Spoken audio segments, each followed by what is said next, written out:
When you think of Scepter, you probably think of those monitors listed on Amazon for sub $200 to $300 for what they claim to be a pretty high performance 1080p or 1440p style monitor. But what you don't really think about are technologies leading the market like this Scepter C32 Nebula that I have sitting next to me. And I wouldn't be doubtful if you were thinking right now, well, I don't know, this probably isn't the right monitor for me, but this next bit is probably going to change your mind just a little bit, I believe.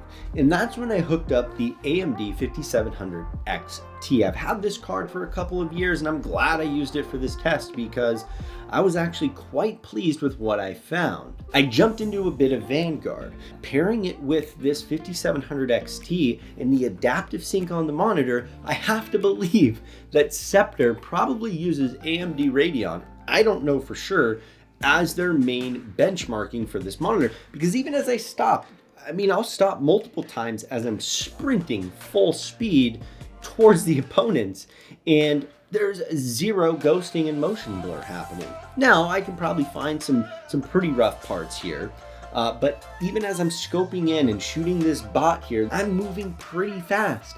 And I don't see any noticeable ghosting, motion blur, or smearing happening. But that was my experience. And the saving grace of this particular monitor is the fact that with AMD, it actually performs extremely well.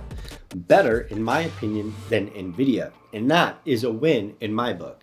As a comparison, I do have the RTX 3090 here, played a bit of Vanguard multiplayer, and as I'm moving around, my first pause, this is just how it is, you guys. My first pause on this 3090, and you can immediately see that smearing and ghosting happening. Like, the technology that Nvidia uses just isn't really factored into how well this monitor performs, which also tells me that if you're a console gamer, because they use AMD and Radeon graphics, you're probably gonna have a better overall experience motion-wise.